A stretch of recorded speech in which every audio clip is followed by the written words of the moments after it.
Okay, well, welcome to Science, Technology in the Future podcast. We have the great honour of welcoming back Robin Hanson to the show, who's a blogger from Overcoming Bias, has been for quite some time. He's gained tenure at GMU and has a background in physics, AI, and I guess most notably economics. And previously, we've discussed things like the Fermi paradox and the Great Filter. We've discussed forecasting on Future Day and also some general stuff as well. I did an interview with Robin while I was in Oxford, so have a look for those. Today, we'll be discussing his recent book, The Age of M, which seems to be the first book you've ever written. You've written ridiculous amounts of blog posts, though, and papers. Yeah. So more than a few people have actually commented on this, and I think it does deserve accolades. So I'm going to read a few of them. Scott Aronson has written that Robert Hanson is thinking like no other on this planet.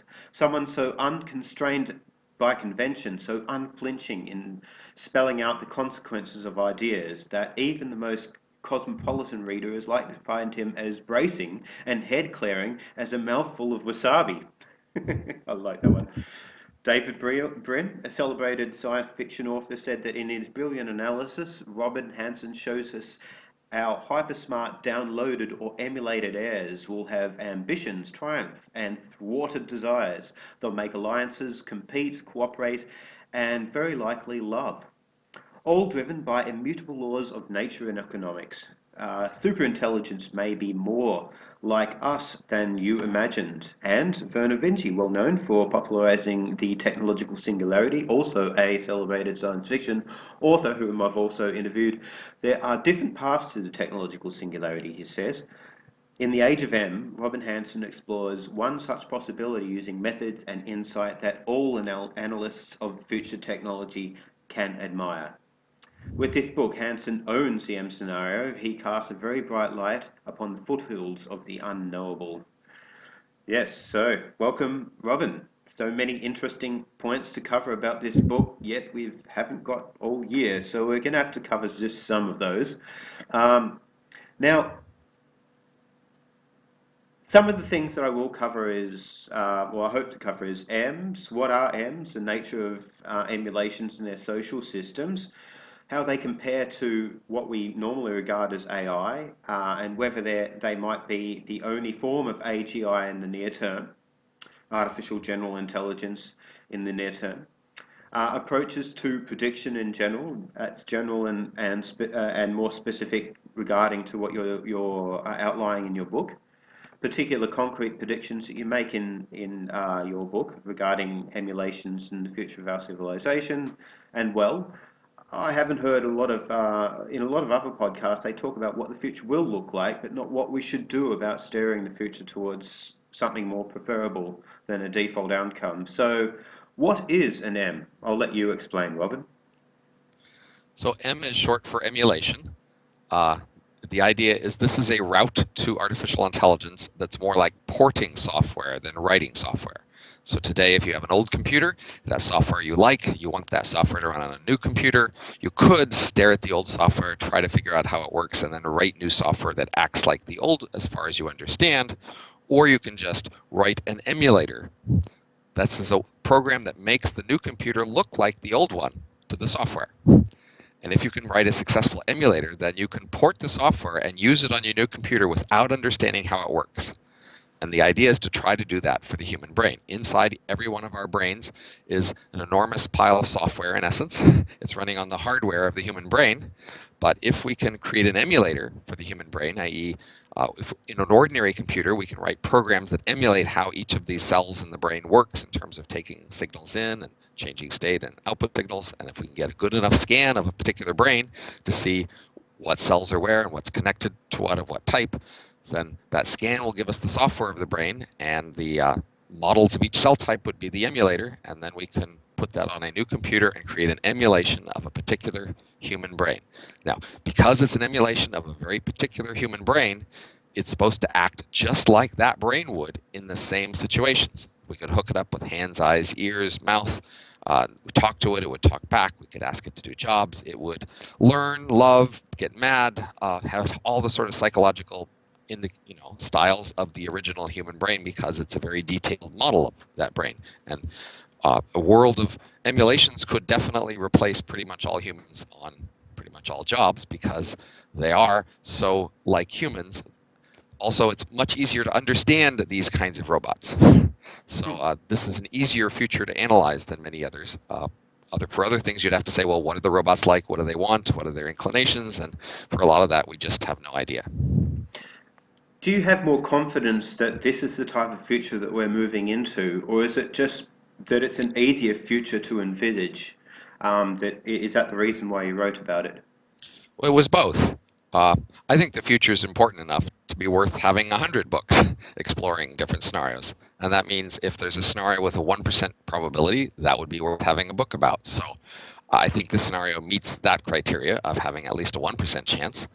I think it's substantially higher, but I'm not presenting myself in this book so much as an expert on the chance of this scenario. So many other people have been talking about that for so many years.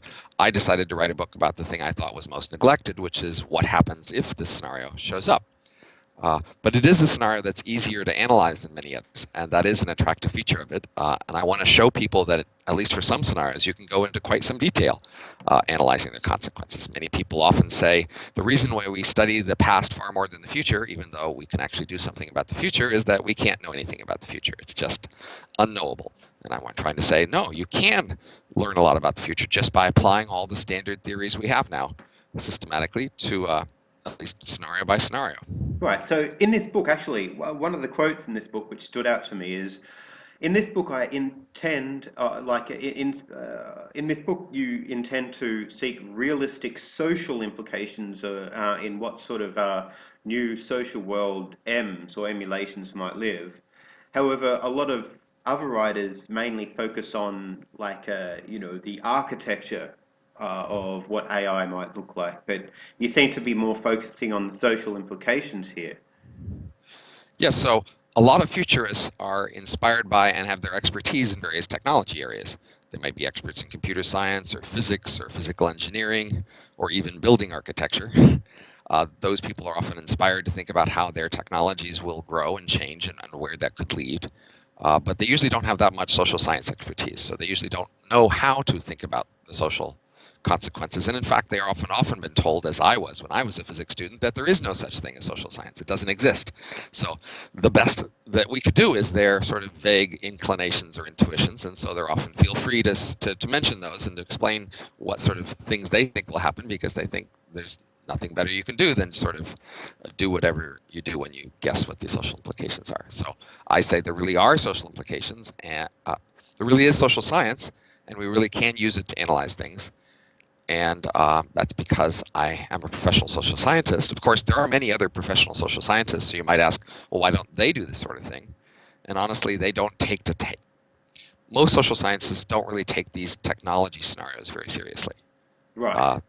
And Yes. so they tend to, focus on very more mundane or straightforward scenarios of technology and think about their social consequences and set aside these more fantastic or science fiction like technology scenarios for the technologists to talk about. Hmm. So actually, you've got quite a varied background, and looking at your resume before, it seems as though you've got, you know, quite a long academic background. Now, you've been sort of considering the implications of emulations for quite some time. What, 20 years ago you wrote a paper on this, didn't you?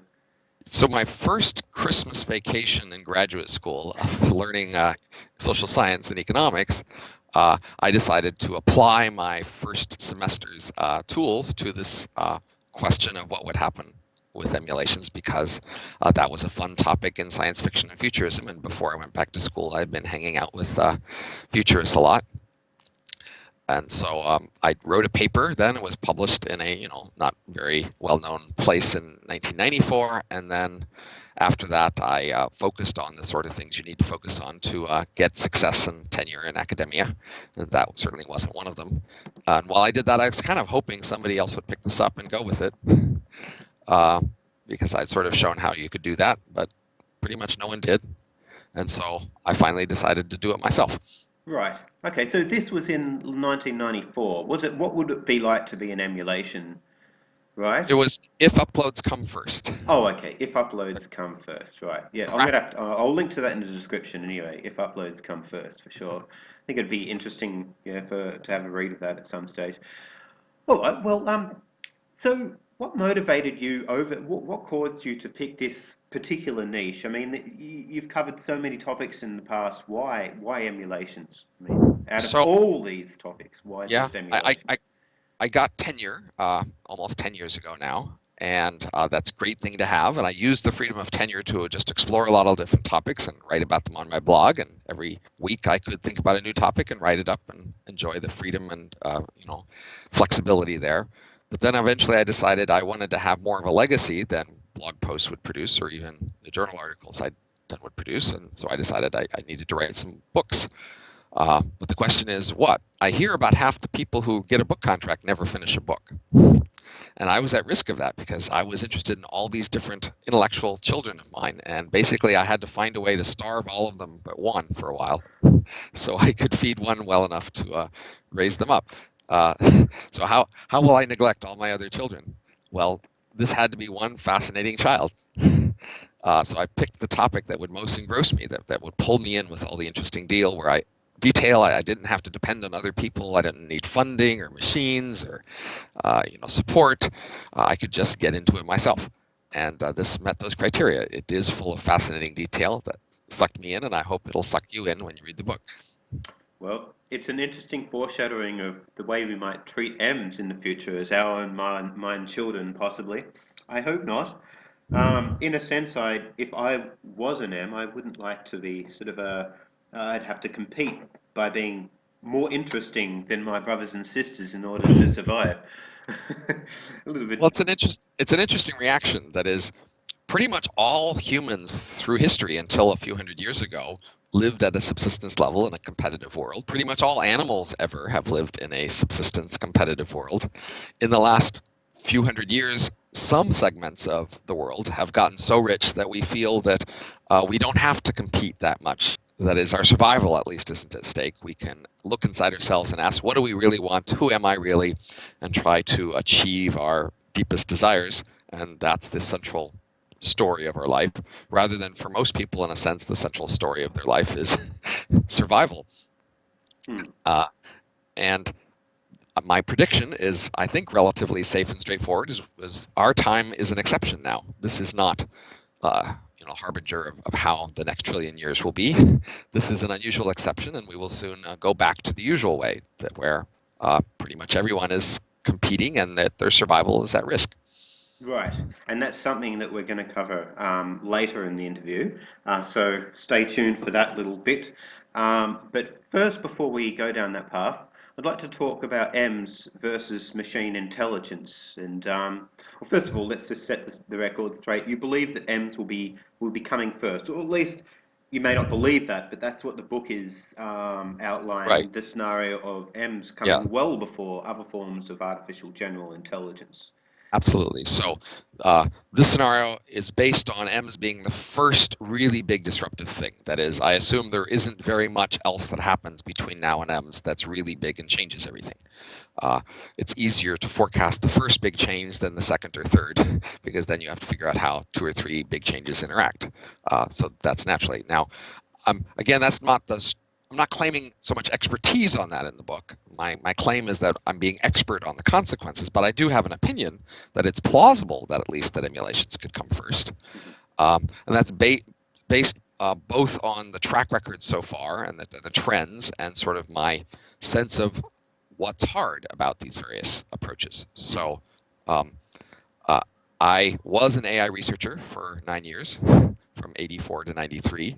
And I've been in the habit of talking with a number of other AI researchers when I go to meetings and conferences, and I've been asking them, how far have we come in the last 20 years in your field, in the thing you know best?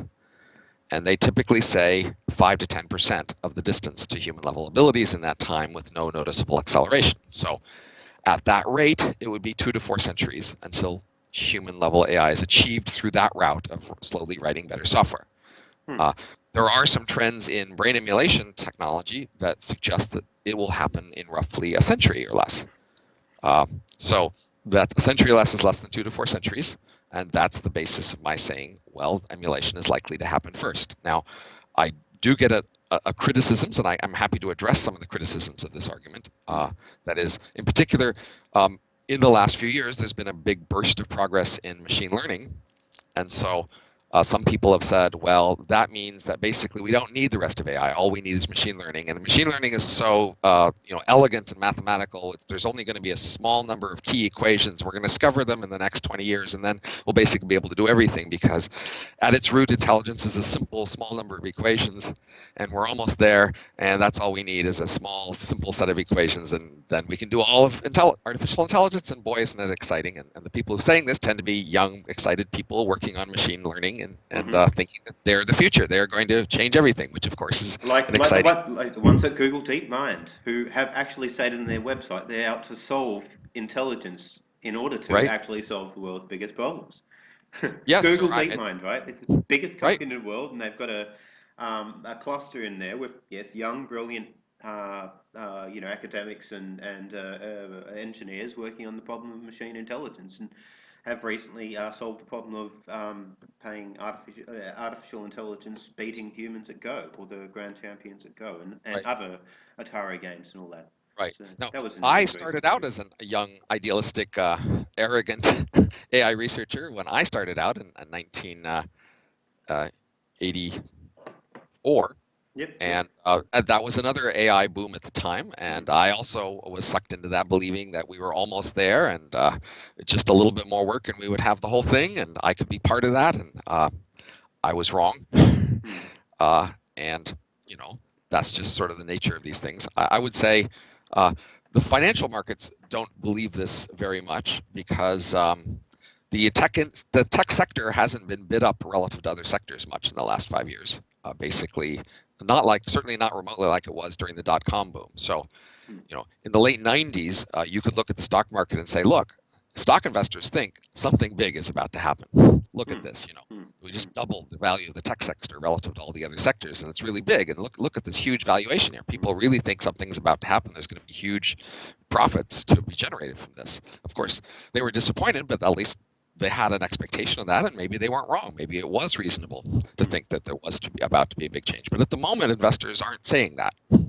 Investors are not saying, look, AI is about to blow up really big and make trillions of dollars for its holders, because they aren't bidding up those sectors. Yeah, well, that's right. I mean, but we cannot know the future, but it's good to see the future through a series of filters. And the filter of M's coming first and being sort of around for a reasonable amount of time to have a noticeable impact just by Right. themselves, as being the only big phenomenon that happens within a couple of years, such that, there's significant change in the civilizational change, economical change, social change as a result of just emulations. That's one filter. It's also valid to imagine that AGI could come before, M's, or that Sure. neither of them would come for the next 1,000 years. Right. Like I So, say, so we should it's explore a totally, lot of scenarios. yeah, We, yeah, we yeah. should, you know, I'm not trying to say this is the scenario to explore. I don't want the argument to be mainly about, arguing over which scenario is more likely. I do think we should just generate lots of plausible scenarios and explore them all. And that's how we should cooperate together to study the future. So I've tried to give the example of this particular scenario and how one could study it in some detail, but I intend to go on to study other scenarios. Well, okay, so I did find it a little bit difficult that human level intelligence, or AGI, would be hard to understand because it really requires complex systems, such that M's could experience actually subjective centuries or millennia of productivity before AI or AGI or hybrid AI came along. So Well, what I'm saying is, I'd imagine that if M's did come first, wouldn't they prioritize working on the problem of intelligence? so there's several considerations. First, how hard is AGI, or hand coded, or mathematically constructed artificial intelligence? If you think that's a relatively easy problem, that is, there's a small number of key insights and we've got a couple of them and soon we'll have more, then you think AGI will happen before emulations, because emulations really it's hard. Yeah. And we have some Oh, roughly idea within a century, but it's not going to be very soon. yeah, Um, yeah, yeah. and So, it's, so, and so I'm not, I it's a don't have a long-term hard problem with problem. But that. right, but if AGI is easy, it'll happen first. If M's happen, Hmm. they'll happen after a while, and that will have been a big sign that AGI is hard. So let's just clarify. Just imagine a scenario that the M's were a lot easier to begin with, but still M's attacking the problem of AGI. I imagine that it wouldn't take like a subjective 1,000 years for M's to actually stumble upon an AI or solve intelligence in an abstract sense. Well, the ability of the whole world economy to do research depends on how big it is. Our economy is much larger than it was decades ago. Nevertheless, our progress at AGI isn't necessarily accelerating with the size of the world economy. So this is a standard observation about research, which is that we first do the easy problems, and then they slowly get harder, but then our capacity gets bigger as we have a bigger economy. And these two factors roughly balance so that over time we have more steady progress, even though we started off first solving the easy problems and later on we're richer. So that whole dynamic continues in the emulation era. As the emulation economy grows, we'll still, of course, first be doing the easy problems, but then it'll be more capacity. I would think that the first cut way to think about how research progress scales is just to think it scales with doubling times of the economy. So you know, however much progress you might have had if the human economy had continued without M's and doubled, Hmm. then you might have for each doubling of the emulation economy. And since the emulation economy will grow faster Hmm. than the human economy, the research would happen faster just because of that. So the emulation economy might double every month or faster, whereas we've been doubling every 15 years. Hmm. So if you thought the AI would take 3 centuries, that's 20 doublings, Hmm. and then you might think it would happen in 20 doublings of the emulation economy, which Right. then So every that's month what, it might be a two year and a years. half. Yeah. Right, but that's roughly my guess for how long this entire era of my book is anyway. Hmm. Hmm. So it's plausible to say the thing that might end the era that I describe is eventually, the arrival of artificial intelligence through other means. But Hmm. still, there's a whole era to talk about, and I don't think it's at all uninteresting to talk Hmm. about what this era is like, even if it Of course. only lasts an objective 2 years. Because if you want to think about what happens afterwards, then you pretty much want to figure out what happens before, Hmm. so that you have a basis for thinking about how things might change with this next big change. Yeah, and that was my other question. Either way, do you believe the next big change after M's will have something to do with artificial intelligence? It's a plausible guess, but Mm, I wouldn't say anything stronger than that. mm, I am trying to limit myself mm. to saying the things I can say with some mild degree of confidence Mhm. and shutting up about other things. Yes. Uh, Trying to not just be one of these stereotypic futurists who sort of blathers on with every little idea that pops into their head Mm, about mm, any possible thing. I'm trying to show I have some discretion and discrimination here, and I'm trying to say the things I can say where I have a basis for saying it with some mhm. analysis, and on other things, I say I don't know. Absolutely. That's fine. So let's have a look. Okay, let's move on to approaches to prediction. Kevin Kelly said this about your book. He said, Hanson is pioneering a new style of science fiction, using calculations rather than mere stories to imagine what a world of artificial humans would be like. Now, I don't want to typecast your book as a science fiction book, but in a sense, there's quite a lot of speculation there. It's not like to be considered like a normal fiction might be. It's more like a predictive analysis. What, So I guess the question would be, oh, do you want to respond to that no, that it's blurb of Kevin Kelly's first? no, I'm fine with it. Basically, one of the main attractions to science fiction as a form of story is the setting, and you could think of my book as pure setting, where I drop the characters and the plot, and it's only setting. Of course, most science fiction chooses the setting to complement and help the plot and characters in order to create a dramatic and engaging story. And I have prioritized realism in my setting. But even so, if you enjoy science fiction settings, you may enjoy my book. So the main emphasis I would say is that I'm trying to be careful and accurate. I'm trying to carefully apply all the different scientific and academic consensus I can find to making a realistic scenario. But I am making a scenario that is different from our familiar world in the sort of ways that people often enjoy in science fiction. And yeah, without going too much into science fiction, we've discussed elsewhere in text form about science fiction and how that's influenced the futurist community, and what sort of like tastes you have in science fiction and all that. So I'm going to put that in to accompany this interview in text form on the blog there. So let's talk about approaches to prediction then. Predicting the future seems to be notoriously difficult. Picking up on social trends, especially. Well, how do you do it? I mean, not only what inspires you, but what are the tools you use and the Honestly, strategies? it's very simple, even so simple as you might think it was trivial. But um, the reason we have theory is that sometimes we don't have data and we want to project beyond the data we have. That's the point of theory. If we always had enough data, we could always just use the data to answer the questions we want. In many academic fields, we have collected theories, a great many theories which are based on data, which then we can go beyond the data.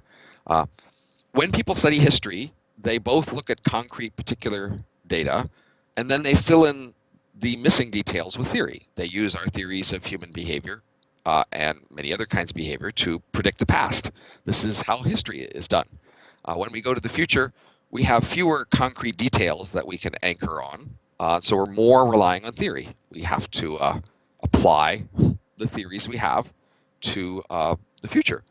Now, we start with the data of the present, of course, and then we can start with whatever other concrete assumptions we might want to use and then apply theory. So one way to do this, which is what I'm doing in this book, is taking a concrete assumption about a particular future disruptive technology. So I'd say one way to think about how the future might be, of course, is to just project trends. And then the reason that trend projection can go wrong is because we anticipate there will be particular disruptive technologies that do not just continue trends. And if we can envision those particular disruptive technologies, then we can apply theory to say, what are the consequences of those technologies? And that's my method here, is basically to take a very particular, long discussed disruptive technology, brain emulations, and just apply a lot of theory. And why would I be able to do this when others have not? Perhaps just because I'm more fearless, as Scott Aronson suggested, or I've just studied a lot more fields than most people. And so I realized that you can apply a lot of different theories to these things. Right. And you did say that if you ever had an executioner, you'd want him to be Scott Alexander um, at Star Stellar Codex. Actually, you said Scott Aronson. I got mixed up there for a second. But anyway, this is the next point.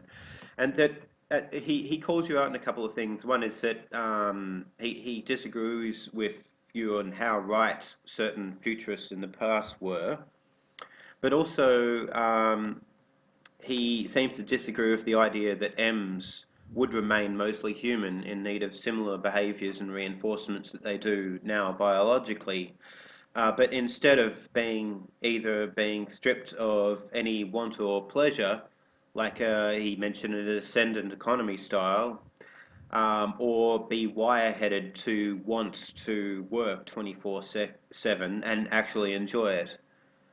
In both of these scenarios, M's are being turned into tools, and it's great. He seems to attack auxiliary arguments to your overall rather than your overall thesis. Um, yeah, so I mean, is there a second edition of your book in the pipeline that's taking all these criticisms into consideration just yet? Well, it'll be a while before I do a second edition. First, we'd have to see some, enough demand for the first edition. That's the usual thing that triggers a second edition of something. So I will note again that my main focus in this book is on predicting the positive consequences of the technology, and I have tried to mostly not do much normative analysis. I've tried to set that aside. I have seen, of course, over and over the years that futurists and people who discuss the future are overwhelmingly attracted to normative discussions. They, on a very small, push, will jump into discussing what they do or don't like about a future and which futures they would prefer. And I think people neglect the factual analysis, perhaps the drier, more tedious part of thinking through what's likely to happen if you do nothing before you actually figure out what you would prefer. So I think that I've definitely seen that in the reviews of this book so far, that people are drawn to discussing these more normative things, which is why I didn't think I was neglecting the topic, because plenty of other people will fill in those details. And Scott is very interested in the normative consequences of this scenario. I disagree with him somewhat on the positive parts that feed into the normative, so that's where I would focus my discussion, although I, of course, have normative opinions. I just don't want to claim expertise on those. I want to focus people's attention in the book on the thing I'm claiming to be expert on, the thing that I'm claiming I know more than you about, and that you should listen. Okay. So, Well, in so your response, that instead of throwing out these naturals, wants, or novelties of pleasures that might motivate M's, instead of throwing them out, you said that well, they may have actually evolved in our ancestors to make us more competitive well, or more productive. So why yep. not use them in order So to? Can let's you go elaborate? back. So this comes down to sort of how we think about ourselves as rich people in this rich era. So again, many of us in this rich era today, the industrial era, which I also call the dream time, Hmm. have so gotten used to the idea that we're rich and that we can just focus on doing what we want rather than surviving, that we have told ourselves that any other style of life is a hell. And we've told ourselves often that all other humans before the industrial era lived in a hell, and their lives were terrible, and it would have been better had they not existed, except for the fact they led to us. And then we are the justification and rationale for all creatures who lived before us, because we finally can pursue our dreams and inclinations, worrying less about survival. And so part of our story here is the story of how horrible it is to be near subsistence and trying to survive. And we've told ourselves many stories about just how terrible that is. And I think they're just not true in many ways. And so our ancestors, say our farming ancestors from thousands of years ago, most of them lived in a subsistence level, and most of them were in a competitive environment, an environment that rewarded doing what it took to survive and compete. Yet most of them had okay lives. So we've told ourselves, for example, that in a competitive world, if we were forced to compete, then mean corporations and mean overseers would flog us relentlessly until we worked every moment of the day until we fell asleep, and there would be no free time, no possibility of thinking about other things, etc. We would be so relentlessly focused on work. And the only reason we enjoy ourselves now is because we have freedom that wealth brings, or that various political rules and uh, freedoms legal in a constitution brings, etc. And we've told ourselves that we are better than hell because we are rich and have these various rights. And therefore, we have to tell ourselves that before we were rich and had these rights, everything was terrible. But in fact, most people from thousands of years ago who lived in farming cultures, they did work hard a lot of the day in the year, but they had leisure at night.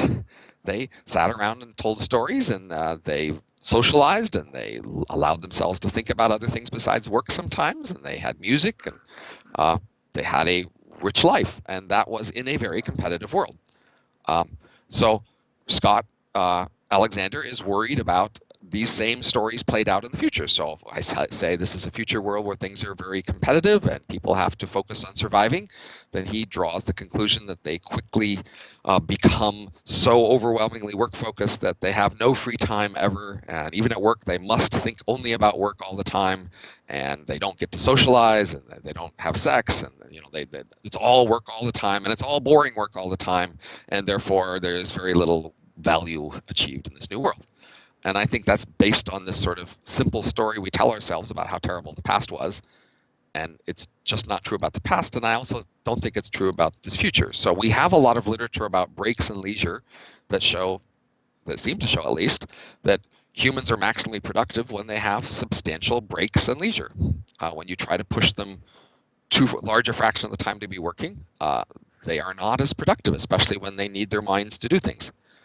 And so this is a world that's competitive that pushes them to work as hard as possible, but I think, or as hard as would be maximally productive, but I still think that leaves a substantial amount of time for breaks and leisure and socializing and sex and other sorts of things that um, we do, but also our ancestors did, even though they lived in a very competitive world. So plausibly, that's because these things are not completely useless. We like to think that there's this trade-off that the only reason we get to enjoy ourselves is because we are rich enough to enjoy ourselves, but competition would make us all miserable. But our ancestors lived in very competitive worlds, and they weren't that miserable. And in a sense, all of our inclinations to enjoy things come from our ancestors' inclinations, which were created by evolution to get them to do things in their environments. So uh, all of the reasons why we enjoy things is because the things we enjoy, at least at one time, were useful to surviving. Yes, it's a very unique perspective. I haven't heard many people sort of suggest that even, those in the most destitute and difficult times had a good life. I mean, most people would like compare their lifestyle and assume that they were miserable, but you're not. It is unique, and I'm just not used to it. Yeah. Well, I mean, I encourage people to. There are still poor people in the world today, Mhm. and you can visit them. Mm. And I think if you visit a typical, group of poor people and talk to them and watch them, you'll see they smile, they laugh, they, enjoy each other's company, even if they work hard Mm. sometimes, and even if they are sometimes sick or things like that. Now, emulations have many advantages over the poor people of the past. They are never sick. They're never in pain. Their bodies are always beautiful. They never have to deal with grime. Their environments are luxurious, as luxurious as anything on Earth today. Um, so even if they're working most of the time, when they do have breaks, they can have spectacular quality entertainment and environments. And so in these ways, emulations are little like the poor of the past. When people think about the poor of the past and what made their life miserable, they often do think about hunger and disease, pain, you know, biting cold, miserable heat, um, grime that gets in everything. Those are the sorts of images that make people shudder and say poverty is terrible. Mm. Yes. So, I mean, there's a difference between like poverty-stricken places in the world, on average, and specific examples where people are kept as slaves and are forced against their will most of the time. I imagine, like, if we were to go to a place in the world, maybe ruby mines in Myanmar or whatnot, it, it would be interesting to see whether they actually enjoyed life or not. Um, It's or worth noticing, go back in like time to like right? slavery in America, where people were sort of stolen from their homes in Africa and taken to America as slaves, and then if they did the wrong thing, they were hung or whatnot. So, mm, So slavery is one of our extreme examples of how terrible the past was and how we're proud to be different. And it's one of the big fears people have. What if slavery comes back? What if slavery existed? And we like to tell ourselves that the reason that we don't have slavery now is our moral fortitude, our intention to resist slavery. If not for our moral resistance of slavery, it would be all over the place and everybody would be a slave. But in the past, when slavery was quite accepted, still it was relatively minor. Even in the Roman Empire, roughly 10% of people were slaves. They were very accepting of slavery, but it wasn't the usual thing for most people. And this is true for most civilizations through history. So they were all relatively competitive worlds, but still slavery was a relatively minor activity. It was more what you did with people you beat in war. It was more a consequence of war than sort of a consequence of the ancient economy. Uh, and so plausibly this is because, in fact, slavery is not actually that efficient when competing with free laborers. Uh, Over history, free laborers tended to beat out slaves. mhm. So in a sense, you're not worried about possible suffering in an emulated world. You'd say that on average, people's experience would be better than suffering.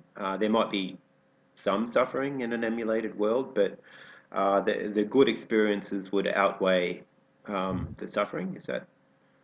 Well, I want to sort of take an itemized, work go through the details analysis of how happy people would be in the emulation world. So again, I do try to do some of that in the book. Certainly, again, there's just the raw physical environment, which is quite comfortable. Then there is sort of work, and many people, of course, today would rather not be working. So they disapprove of work in the sense of its value for people. But people do, in fact, get a lot of meaning and value out of work. That people do enjoy, in a sense, working. That is, people who don't have work often suffer substantially for not having a role in the world and something that gives them meaning. Emulations are selected for being very productive. And people in our world today who are very productive at their jobs tend to really be into them. They tend to enjoy them more. They tend to get more meaning out of them. They tend to be happier in many ways. And so I actually go through in the book how most of the correlates of productivity are actually correlates of happiness as well. That is, most of the features of people that tend to correlate with them being productive also tend to correlate with them being happy.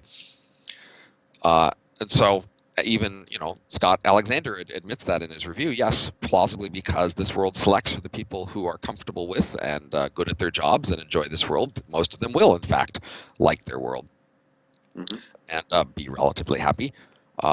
That doesn't mean he thinks it's a valuable world if he doesn't respect the value people get out of enjoying their jobs. But the things I worry about are more war, huge destruction, huge inequality. In some sense, there's this huge inequality of out of all 7 or 10 billion humans, whoever there are when this thing starts, most emulations are copies of just a few hundred of the humans, the few hundred most productive. So that's a huge degree of inequality in that transition. And many people may well resent that they lost out in that competition. So I'd at least want that competition to be and seem fair, so that people didn't think there was some sort of conspiracy to exclude them from that. I worry about people feeling that if this is a competitive world where some people lose, that they were losing if they lost fairly. Because otherwise there'll be a lot of resentment and violence, even, and conflict based on fearing and expecting that the winners are there because of some conspiracy. Okay. So people would be happy with losing fairly, but Not you're happy, assuming, more accepting. right? Yes, but you're assuming the system would be transparent enough for them to realize that this would be the case. Well, it's not clear. So all through human history, coalition politics has been a very important feature of the world. It was a very important feature of forager bands. It was an important feature of farming villages, even farming era cities. There were usually various family clans, and they formed coalitions, and they had politics whereby they, decided who was in and who was out. And often these coalition politics did unfairly punish some people who were out of a winning coalition. And that is part of the origin of concern about nepotism, say, in firms and cities and governments over the last few centuries. That if people overly favored their family, then that would be unfair to those who were not in the more dominant families. And our world has done a decent job, at least, of promoting sort of neutrality with respect to your family to discourage nepotism and have people deal via each other in firms and cities and nations via some sort of neutral norms of interaction rather than just always favoring your family. There's a risk in the emulation world that they would go back to favoring clans because now they have copy clans they could favor. So all of the copies of Adam Ford would be a clan, and they would have even more association with each other and sense of affiliation and ability to, desire to and to help each other. And the rest of us may very, very well concern that if one Adam wants to hire another, they weren't giving the rest of us a fair consideration. Or there was a sort of a referendum going on, and there were many Adams who all decided to vote for the right? original Adam, to have a prominent seat in political decision Right, right, making. right. It could be. So that's a very real risk, just like it was during the farming era of these family coalitions was. So I think the emulation world will have to find institutions to discourage and reassure people of the limited influence of these copy clans on emulation politics and governance of firms and cities and things like that. So they could do for that, but it is probably a real concern. Again, if most everybody comes from copies from a few hundred clans, then there's a lot more scope for these clans to make deals with each other and form coalitions to help each other and exclude others. Hmm. And in fact, in the emulation world, history becomes more personal. So in our world, it's more rare that we tell history in terms of personalities and individuals and what they like and don't like and what they did. We often try to pick kings and emperors, etc., to tell a personal story about them, but that's a bit of a stretch often. But in the emulation world, it is much more plausible that history is determined by the personalities of very particular uh, kinds of people, many copies of them, and their inclinations and who they like. It may well be that a big revolution happens in industry because Joe doesn't like Sue, and Joe has a resents Sue for some reason, and Joe is getting back at Sue for something happened before, and that's why he introduced this product that changed this big part of the industry. Oh my Or goodness.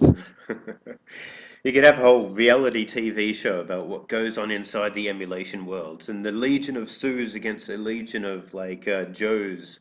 My goodness, it could be, yeah, could be very intriguing watching. Um, Now, yeah, so let's talk about baseline analysis and, working out other predictions from baselines. You've said that the idea of emulations being a prominent part of the future, at least for a certain amount of time, as being a baseline for the rest of right. the predictions there. You talk about like the idea of although looking for the keys under proverbial lamppost, it might not be there, but it's a pretty good place to start, and it's a pretty good baseline to sort of gauge where you're going to look for look for the keys elsewhere. So we have a lot of experience outside of futurism thinking about the future, and in some sense, I'm just relying on that usual practice elsewhere. So inside futurism, there's a lot of argument about the right way to analyze the future, and the way I've done it is somewhat disliked by some people there. So there's a world of scenario planning where they say you should develop, say, a half a dozen different diverse scenarios and not go in that much detail in each one, but just try to show the range of scenarios. And there's people who say you shouldn't focus on any scenarios at all. You should just have probability distributions or, do a statistics or things like that. And people have these various arguments about that. Hmm. But we have a bunch of shorter scale futurism that's very standard, which is, say, when we do construction project planning, or we have a Defense Department project plan, or a government or any other business has a project it plans. It is trying to think about the future and try to organize its efforts and activities around the future. And when they do that, they do often pick a single canonical scenario as their reference point. They construction plan as a single canonical scenario in terms of like when each part of the construction project begins, when it ends, and things like that. And that is quite often a useful way to do planning for projects in industry and government and everywhere else. Uh, yes, of course, the exact plan that you produce isn't exactly going to happen. Everybody knows that. That's a standard story, of course, about the military. The first plan doesn't survive contact with the enemy. Nevertheless, it's also well known that you still are well advised to make a plan. And usually the plan is a one or a few specific concrete plans about what exactly would happen when and who would do what where. This is how we do planning in pretty much all the rest of society when we are talking about being futurists. Hmm. Uh, Okay. it's how people do history, actually. People do history. They actually make out a single canonical default baseline scenario of what happened in the past. Then they might discuss variations on that scenario, but they still tend to pick a reference baseline historical scenario.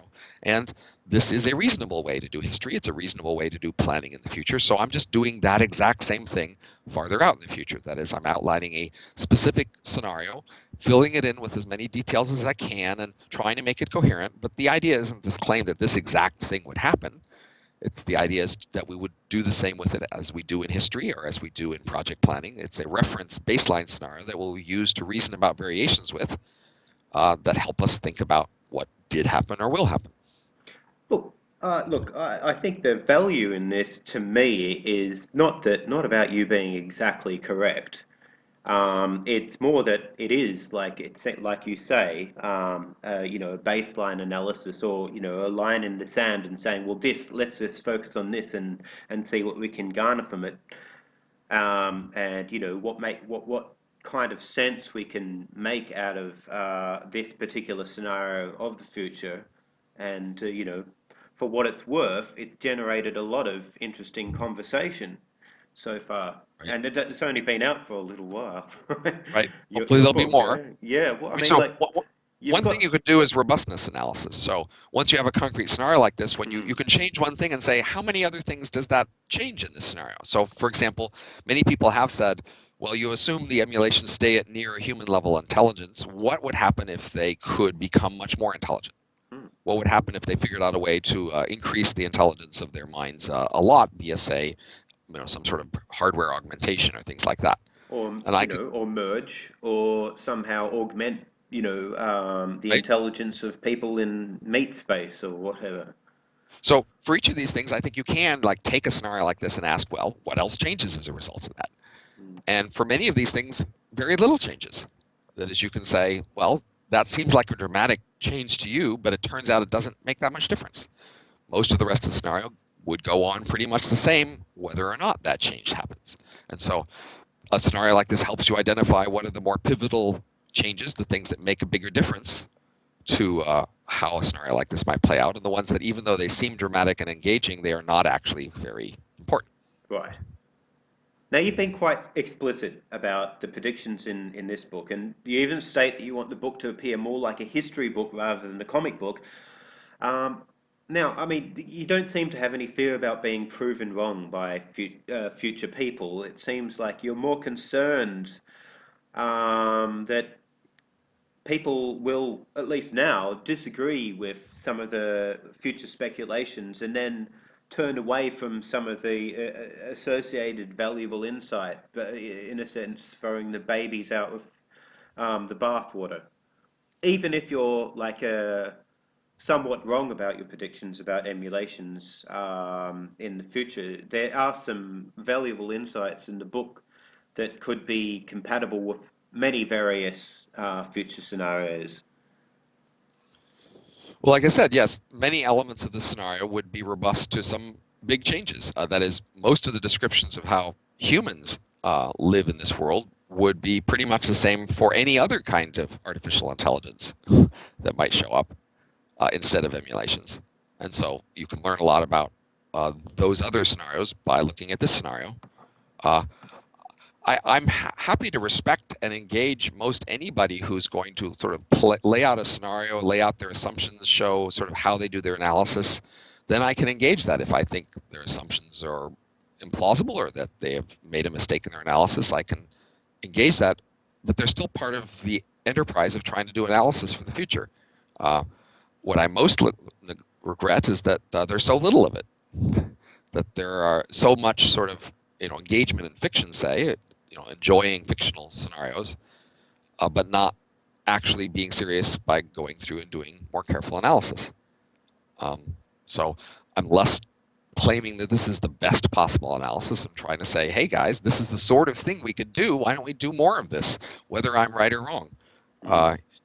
Of course, yes, if my scenario is so far off that it just has very little resemblance to a future, even given my assumptions, then I'm just very wrong and I made a big mistake and I should be, chastised for that. And other people should use me as a negative example of what not to do.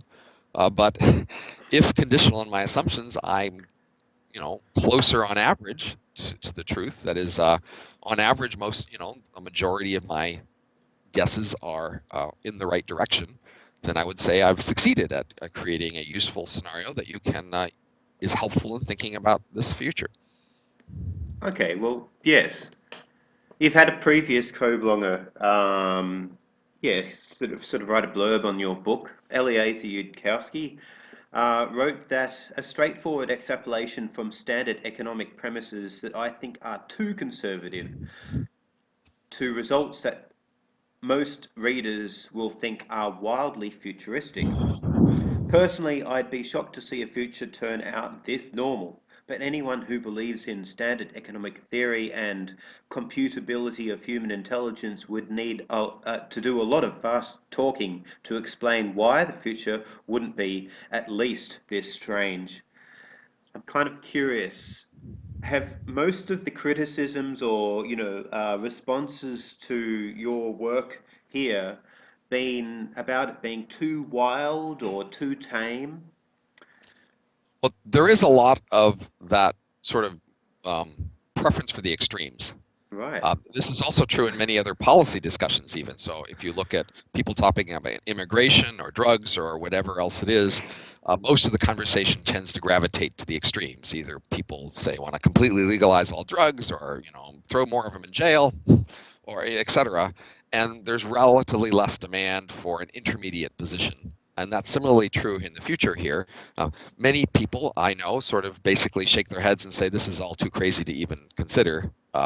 And then other people who have decided that they are into future technologies and their consequences have embraced the idea that the future is going to be so weird and different that anything that seems recognizably familiar and understandable must be wrong, because it's more of an axiom that the future is just so crazy and wild that and everybody doesn't get it, and if only they appreciated how crazy it's going to be, they'd be really concerned and really into it like I am, and the message the world needs to be told is that it's all really, really crazy and you better pay attention. And so I am in the middle between these extremes. I do think that typically the middle is more where the truth tends to lie in pretty much all of these sorts of topics, although there are topics where the extremes are more likely to be right. But certainly in a more complicated scenario situation like this, where there's a lot of things going on, then the extremes, I think, get less and less plausible. So yeah, I'm happy to be in the middle of the distribution of how weird it is, but that is going to cut into my sales. Well, that's okay. If it generates the right sort of conversation, you might get more sales, right? Because more people gossip Maybe. about it and more people sort of disagree with it and people want to know why.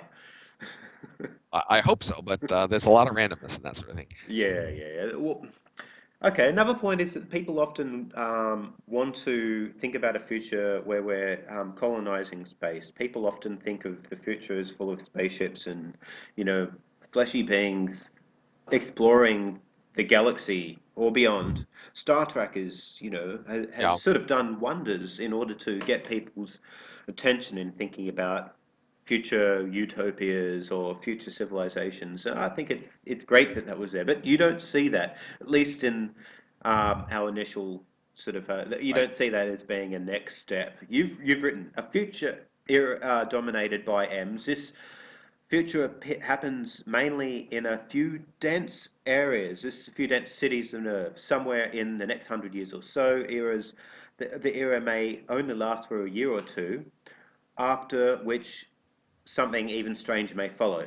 But until then, it's up to this speedy inhabitants inside these simulations to really transform where we're going to, or transform civilization, and that will sort of change the way we may sort of go from Right. there. So I, So I it think all science. seems to happen on Right. Earth in time in colonies of spires, like in really complex, like compact cities. So yeah, what will M cities look like from the outside, and what will they look like from the inside?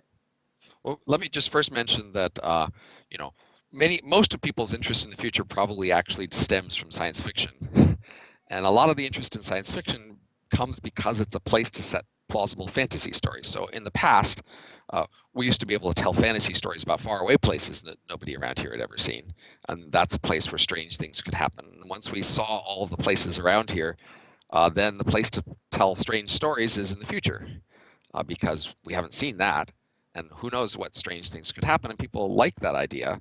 And so they've liked to tell fantasy stories in the future, and fantasy stories include sort of exploration and going out. And so the idea that the future is all about exploring farther away from here, sort of fits into the usual fantasy genre of strange things in strange places.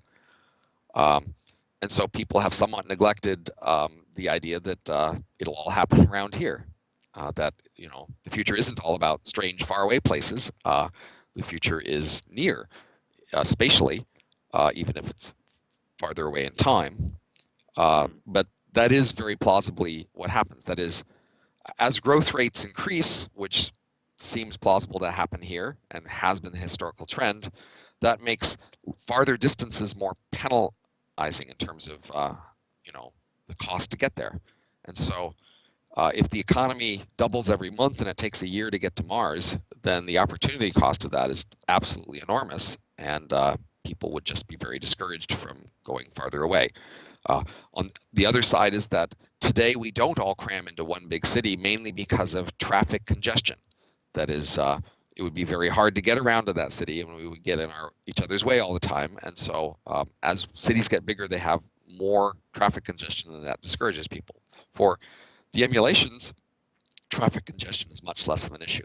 That is, they meet in virtual reality, and so in order to do that, they need to just send a few bits that represent the virtual reality and what they're doing in it, and that's far cheaper than moving themselves and sending their entire self. And so they can, in fact, cram together into a few densities, which is what we would do if we could, because cities have given enormous value. That is, we all get a lot of value about it getting near each other and interacting with a lot more other people around us. And we would do more of that if we could, and EMS can't. So emulations are crammed into a small number of densities, and they mostly live and work in virtual reality. So that means these cities really are basically huge data centers. They're crammed as densely as they can be with computer hardware and cooling pipes and energy and the things required to support all these things. And that sounds pretty utilitarian, but since they live in virtual reality, they can see it all differently. So in virtual reality, the city can look as beautiful as any city we've ever imagined. Gleaming spires, green boulevards, whatever else they like. And that's their usual view of their world, is this virtual view of it, because that's where they spend most of their time. So from the emulation's point of view, they live in spectacularly beautiful cities with enormous intricacy. So today, many people who live in cities say, I couldn't live in a small town because nothing's ever going on there. There's just not enough social complexity to satisfy me. Of course, even though pretty much all their ancestors, that's what they had to deal with. But still, people in cities today, I'm better than that. I really need all the social complexity. The emulation cities are so much bigger than ours that that's what they would say about your cities. They would say, I'm enjoying all of this immense social complexities, all these different things I can do and see and interact with. An ordinary human city of, the year 2016 is so small that I would just be impoverished to live there. Yeah, wow.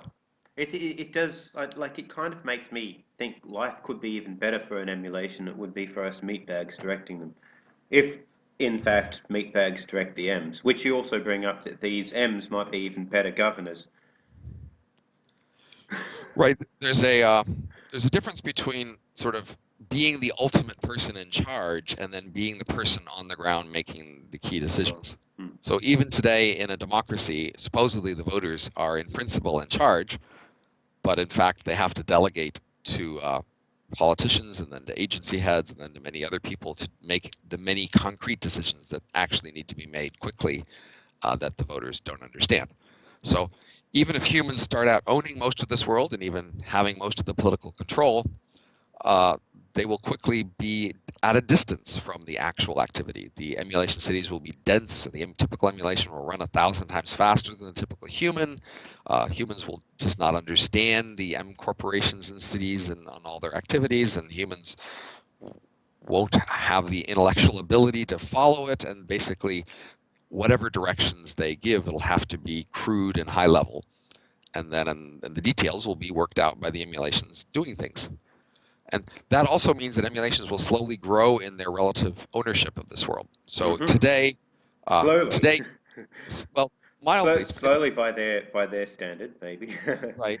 Might It happen very depends on quickly. how badly humans do manage things. Okay. So today in our world, people who invest in public firms that have public stock, they get a lower rate of return than private investors, people who are combined being an investor and a manager of firms. So a privately owned firm gets higher rates of return. And so the M's, when they own things, they can both manage them and own them, and they can get higher rates of return. And in addition, humans today often get substantially lower rates of return than they could if they just invested in firms uniformly. They are overeager to bet on things and to think they know better and to pay management fees for other people who think they know better, et cetera. And so humans get even lower rates of return because of that. So humans, even if humans made the ideal investments in the emulation world, they would slowly get lower fraction of the emulation world, and then they may do even worse by being foolish. They may blow all their money at the beginning on fancy cars and yachts or whatever, and then not save for the long run. They may, flatter themselves that they know how to invest better than other people and do a lot of churning and lose their investment that way, or they may want to affiliate with high status investment advisors and pay them large management fees and lose their money that way. So humans could lose their relative wealth relatively quickly if they are as foolish as most humans we've seen around today have been. So that's an open question, just how quickly human wealth will decline as a fraction of the overall economy here. Mm. So, in your advice to humans, who are assuming that they're, putting hedging their bets and saying that we are heading for an M-oriented future, what should they do in order to survive? At least the 2 year transition period towards whatever happens after that. Right. So the most important thing is to have assets other than your ability to make money earning wages. Right. And in fact, unfortunately, apparently, a large fraction of the U.S. today can't pull together $400 if they had a unexpected expense of that magnitude. So a large fraction of people today just don't have very much in the way of assets other than their ability to earn wages. Mm-hmm. And that's a big problem. If that continues and an M transition shows up, all of a sudden they lose their ability to earn wages and they need to live on other assets. They either need to have insured in some way or have other people who will share with them. Mm-hmm. And in history, that has varied a lot, whether people insure and share well. And so my obvious prediction is that this will also vary in the future. So some places and peoples will insure and share well, and most of them will come through okay, and in other places they won't. And then all of a sudden, a big fraction of humans will be in trouble. So the first priority is to insure or set up arrangements to share so that in a situation like this, you don't starve. Mm. You know, I imagine if people do get in a situation where they become very desperate, outside of these big major cities, which will be very important, there may not be a whole lot of security. well, emulations will only want a few dense cities on the Earth. So they leave Earth, most of the rest of the Earth, to the humans. Yes, So yes. humans can continue on in the same cities and locations they were, but they just quickly lose their ability to earn wages. Hmm. And so that's the major problem. Is But it seems as though like the value of security would be biased towards cities with these towers of M virtual realities, so as to not disrupt the system. Because I mean, if you blow up a well, building in a city sure. without M's, then you don't really do much to the economy. But if you blow up a whole um, data center full of like tens of thousands of M's, then that would really harm a lot of the economy. Well, I'm sure if push came to shove, the M's would give priority to their cities just because they are vastly more wealthy and embody more wealth. This doesn't mean human cities would be, dens of violence or anything, but it would be more about how the humans manage the human cities. Mm. Humans could hire M's to come in and help provide security. So in that sense, the sudden reduction in the cost of labor means it becomes much cheaper to have more police, more monitoring, more enforcement of various sorts Mm. in the human cities because they can hire M's to do all those things. Right. But the question is, what will they hire the M's to actually to do, and Mm. who will have what money to do that hiring? Okay, so you imagine there might be some of the M's might inhabit robotic bodies and be sort of perhaps police certain areas of the Yes. world. Yeah, okay, yeah, fair enough. So it's not like all the M's will be sort of in like a few dense locations, but the Right. Well, majority of so them will be. the ones tempted away are tempted away because the humans own all this wealth that they're spending. So if humans start out owning most of the emulation world, then they suddenly retire and now they get rich really fast, because if the economy doubles every month, their investments double every month. And what will they spend that sudden wealth on? Well, they'll spend some of it on housing, and some of it on yachts, and some of it on fancy foods, and some of it on extra security, and they will be hiring mostly emulations to do those things. So some of emulations will be out with the humans, building them yachts, providing them security, cooking their meals, whatever it is the humans want to spend their money on. Right. There'll be many M's out there providing those services. Will there be many people who just want to become like M's in a sense? Do you think people would be destructively uploading in order to experience Right. subjective thousands of years for every given year? Like a subjective 1,000 years for every revolution around the sun, objective revolution. It's certainly possible. I've been mainly focused in my analysis on convincing people that enough people would choose to become M's to make the M world a viable scenario. And for that, only a few dozen or a few hundred of us need to do that out of all the billions there are on the planet. So I think it's quite likely that plenty of people enough will choose to become emulations so that this emulation civilization happens. But there are some daunting, things to consider. Initially, these scans will be destructive, so you'll have to choose between continuing on as a human or converting to the emulation world. The emulation world will be more alien to you, certainly, and even to human nature than our world. It's different, and you'd have to get used to it.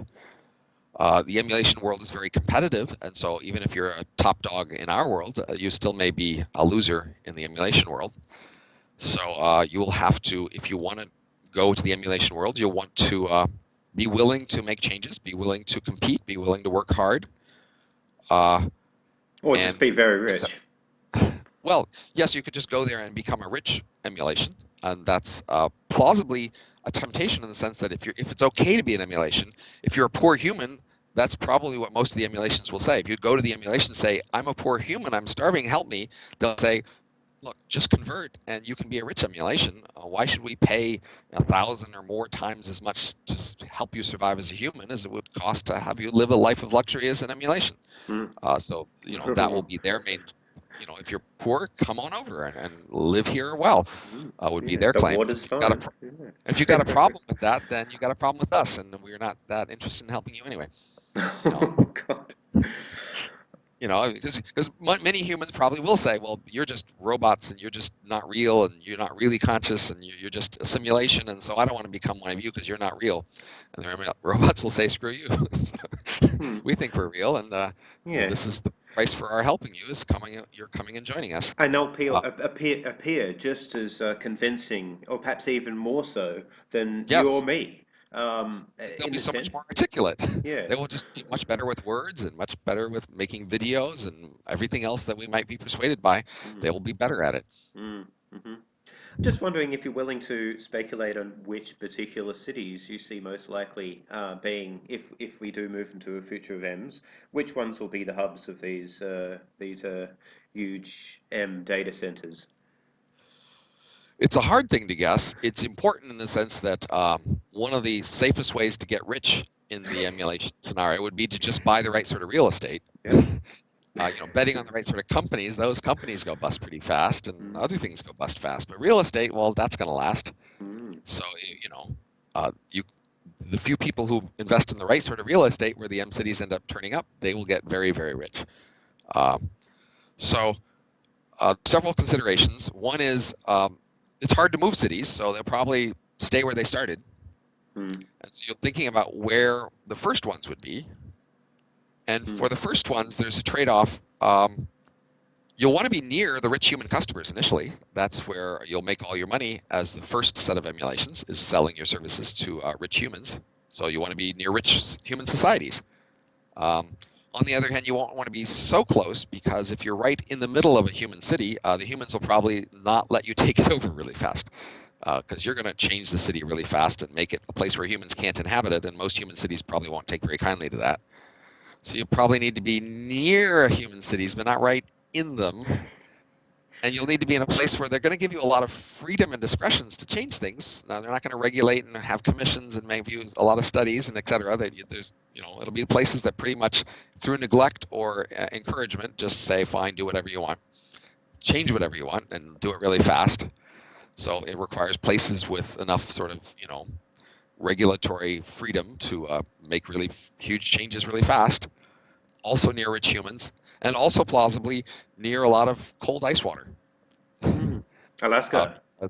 because you'll want to pull in lots of cool ice water. So Alaska's not really close to a lot of rich No. humans, but maybe Right. maybe Maybe it doesn't matter Nevada. how close. Maybe you don't need to be that close, but of course you'd also want to be near cheap energy. Cheap energy and cheap cooling are sort of two key inputs, and also shipping, of course, to ship stuff to humans. So Alaska has a disadvantage there. Okay. Europe is still pretty rich, and Europe has is close to some pretty cold ice water and then strong energy, cheap energy up in the North Scandinavia. So Yeah, right. I was Scandinavia thinking, is mildly tempting there. If China gets rich enough, of course, the north end of China could also be near lots of Chinese customers and cold ice water up there, cheap energy. So those are the major considerations that I can identify. But probably sort of regulatory freedom is one of the most important ones, and that's hardest to predict. But places like Norway actually have a fair bit of regulatory freedom for these sorts of things, and they've got a huge coast with lots of cold ice water, and they're pretty close to lots of rich customers. So looks good. So there we go, viewers. You've got some. This is not financial advice, mind you, but That's right. there's some values in watching my podcast here. We're getting some really interesting insights in the future, and it could make you rich. You have to wait a while for your investments to pay You out, do, though. yes, but it could make your descendants very rich. Well, okay, so yes. Now where were we?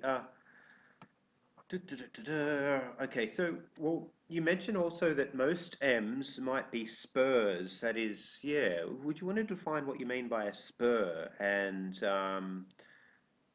their Sure. function in like the virtual reality, So again, virtual world? this is a very competitive society, and so it's trying to produce work at the cheap cost. And so for an ordinary worker, they work during the day, 8 or even 12 hours, but then they need another 12 hours to sleep and rest. And that means you're not getting full work out of them, right? You're paying this overhead of a factor of 2 or 3 for every hour of work you get out of that you have to fund these extra hours that they're resting in between. Um, if you take a rested worker at the beginning of the workday who's all ready to do another 8 or 12 hours of work, and you make many copies of them right then, you can run those copies until the end of the workday, and then if you erase them or retire them at the end of the workday instead of having them rest for the rest of the workday, you get full work out of them. You get that full 8 or 12 hours as total devoted to work. That's a very attractive feature for a worker in a world. Now, you lose out on whatever they learn during the day or whatever the knowledge they acquire or customer, experience or whatever. It's harder for them to share that. So it is a trade-off there. You become, if you make all these copies and then you only continue one on to the next day, you aren't learning as much as you could from all these other spurs who only last for a few hours and then end or retire. But again, the factor of 2 or 3 in cost savings is pretty irresistible for an awful lot of tasks. So unless you have a strong need to remember a task or learn from it, you're probably better off having it done via a spur. So that means most emulations at any one time are spurs. They are emulations who are, fresh copy from getting a good night's rest, or even a good weekends or vacations rest, and they're ready to go. And you can run them for a few hours, and they're very productive. And then, if you don't need to remember what they've done, they can be erased or retired and go on for the next day on the main copy. Right. Now, many So, people find this horrifying, really. do So you? this is, I think I can see how the M's will see it. So Okay.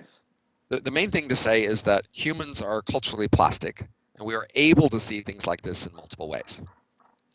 And their cultures and societies select in various contexts for seeing things in the way that society needs or prefers. So I make the analogy with if you went to a party and at the beginning of the party you took a drug that meant you would not remember that party the next day or ever after. That structure is kind of like being a spur in the sense that during the party you are this sideline that's not going to be remembered. Your experiences during the party are going to be forgotten. You could think of yourself as a new creature during the party, a new creature who will die at the end of the party before you go to sleep the next day. You could be very concerned about that and anxious and think this is a terrible experience and try to fight this drug and get an antidote so that you can remember it, etc. But most likely you would say, nah, this is the guy who wakes up in the morning and doesn't remember this. He's still me. He just won't remember this part of me. And somebody with a spur could think the same thing. A spur could think, I'm still part of the same guy. I just won't remember this part of what I did. That's an attitude they could have, or they could think I'm a separate creature who's about to die. Now, the emulation world will definitely select for the first attitude. I'm less claiming that that's the correct attitude than just saying, look, there's huge, economic rewards for thinking about it that way. The emulation world will find the people who are willing to think about it that way and make many copies of them, and those are the people you'll see in the emulation world. So they'll be okay with it, even if you aren't. It sounds morally repugnant though, because I mean, like if the guy who's a spur or the person who's a spur doesn't actually isn't high or isn't having a wonderful time, they're just working, and they know that the next day they're going to be turned off, or they'll just be turned off when they go home. Do they really identify with the person from which they were copied? I guess you would say you would hope they would, in a sense. They'd have that sort of identity where they actually were the person who they were a copy of. Well, they'd find out really fast. I mean, very soon after becoming an emulation, you would try out the scenario and you'd see what happens. And of course, if you are wanting this to work for you, you'll try out many variations on seeing what it takes. What does it take to make the simulation okay with this? One thing that could work is retirement. So emulations can run at different speeds, and it costs more to run faster. So one way to deal with this anxiety about ending is just to say, no, you're not going to end. You're just going to retire to a much slower speed. So if it costs 1,000th of the cost to run at 1,000th the speed, then that's a very cheap way to avoid this problem. So we say to the spur at the end of the day, you're not going to end. You're just going to retire. What that means is the world will suddenly speed up around you. The world will suddenly start going 1,000 times faster. You won't have to work anymore. You can do whatever you want at that slower speed, and that's your life at the end of the day. If you're okay with that, now we've got you as a spur, because it's really cheap to give you this slow retirement. Yeah, that's right. So you may only get one clock cycle every 100 years or something, but still, You're still going on. it's still It doesn't going feel like on, and you still like exist. And like given another like 200 years, after the next big transition, it might be the case that you can basically speed up your clock again because we discover a way for, or practically unlimited energy, or, and so who knows, right? You could just like wait it out for a while. you could hope. Yeah. So if say you have a nest egg for your retirement nest egg, you could just keep going at a certain speed. One thing you could do is just stop entirely and wait a doubling time of the economy, and then start up at twice the speed. Because your investments would have doubled, and now you can run it twice as fast later. So you'll have many options like that. Now, your main risk as a retiree is shared with humans, which is you are slow and the world is fast. So what if there are wars and revolutions and some instability that takes away your property that you've been living on to retire? You are threatened by that. So all these retirees, and there'll be a vast cloud of them, and they're somewhat ghost-like, would have a common cause with the humans to keep the emulation world stable so that they can continue to exist.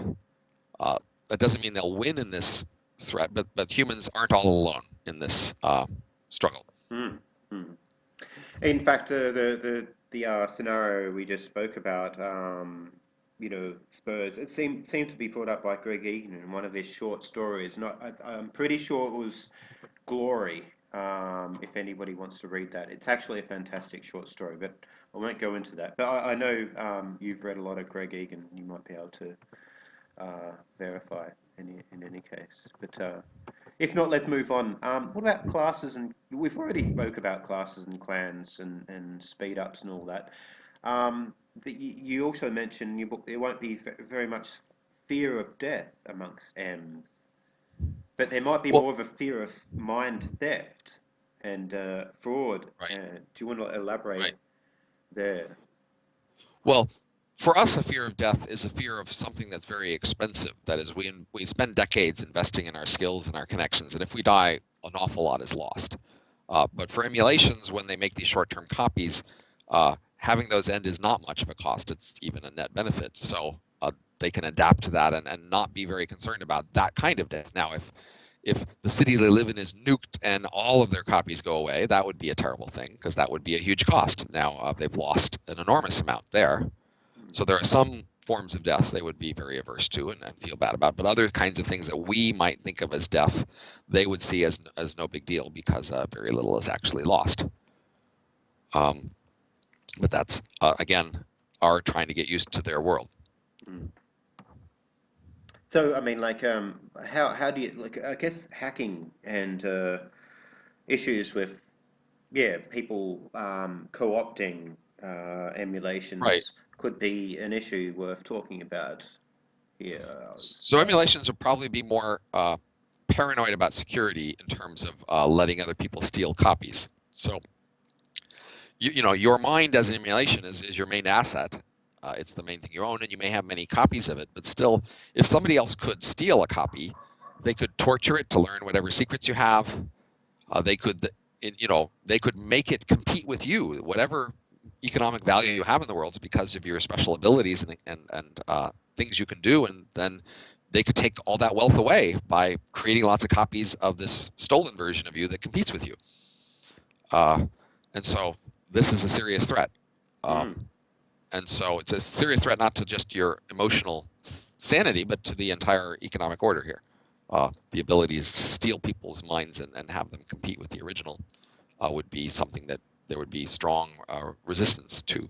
It would offend people. People would be outraged by it and then go to great lengths to punish whoever did such things and to keep it from happening. Mm. Hmm.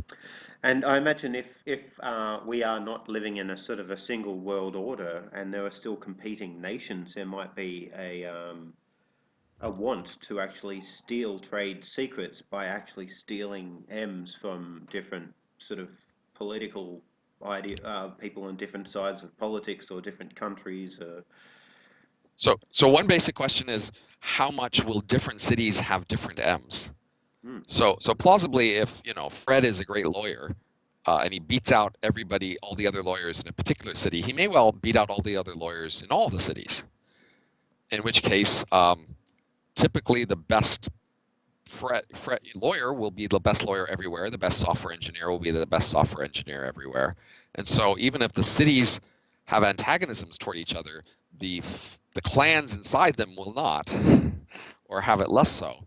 And so this might make it hard for cities to sort of rouse patriotic fervor against other cities when I'm in one city, but I know many copies of me are spread out in all these other cities, mm, and I affiliate more with other copies of myself than I do with the city. mm. Okay. And that's an open question. It might be that the best lawyer in one city is different than the best lawyer in a different city, maybe because they have different legal system or different legal rules, in which case now I'm more tied to my city as being a lawyer because I need the city's laws to continue. Mm. So one of the things that could be worrying is if the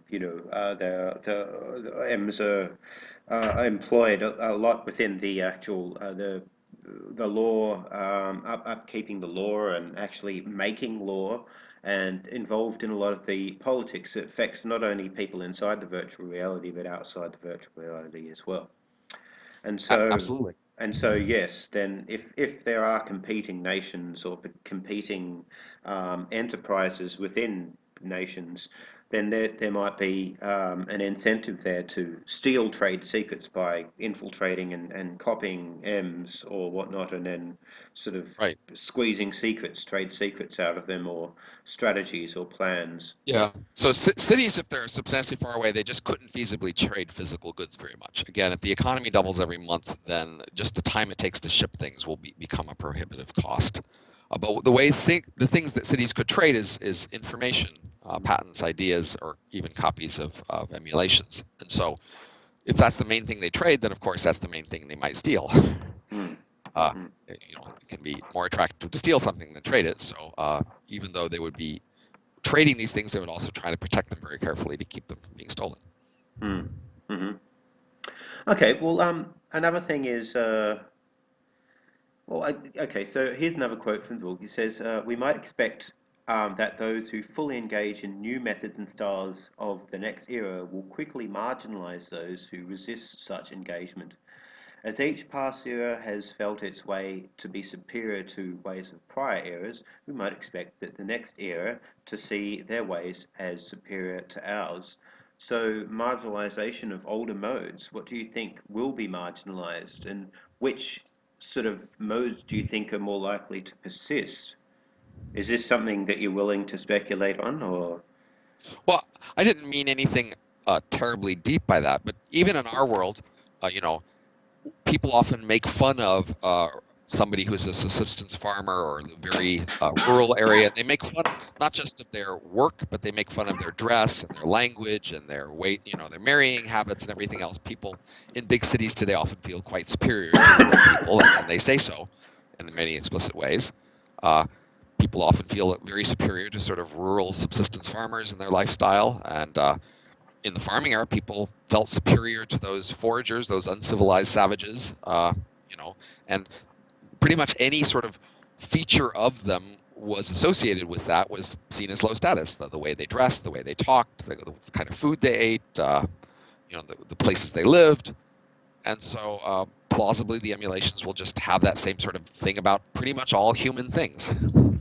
Human styles of talking, styles of dress, styles of food, styles of organization, styles of politics, whatever it is, it'll just seem old fashioned and stupid because it's done by the old people. Hmm. The do things the old way, and so You they don't think will there'll be any like retro M's who just want to, persist a sort of fetish for a while? sometimes there are such things, but people, it's a dangerous sort of cautious thing. If you want to be hip by being retro, you have to be kind of like the old way, but in a way so different as to make it clear you aren't really one of those old style people. You're one of the new style people trying to be hip by being kind of like the old style Hmm. people. Hmm. And Hmm. that's always a risk for any hipster trying to be Hmm. hip by doing something old. There's a risk of being seen, no, you're not hip and like old. You're actually just old. Yeah. Okay, so I guess to narrow down the point here, another quote from your book is strange to forager behaviours are required, and medium per person or per M incomes fall to near subsistence levels. This suggests that M era may reverse the recent forager-like trend to be more liberal, or towards more liberality. M's may have more farmer-like conservative values. So you predict that M's might favour conservatism over liberality. Right.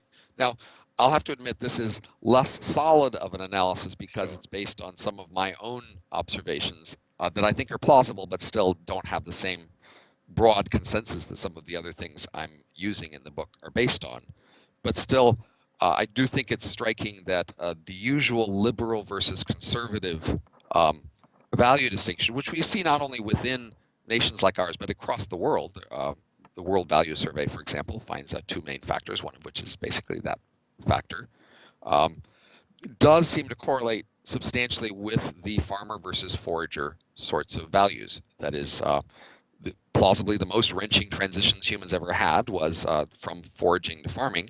Foragers lived mostly in equilibrium with their world in terms of their things that felt natural to them were roughly the right things to do because they had evolved for that world. And then farming became possible, but only if people had really radical changes in their values and behaviors. Changes which did not feel as natural. They were not the sort of things we evolved to do, but humans had enough cultural plasticity so that culture could push the forager value, the farming values, sorry, on humans and get them to see that as the right way to do things. And so, plausibly, farming values such as monogamy in marriage, property, hierarchy, war, fealty, staying in one place, planning for the future, self-control. These things are less natural for foragers, but the farming world really needed them, and so farming culture cranked up conformity pressure and religion in order to really tell people that this was the right way of doing things.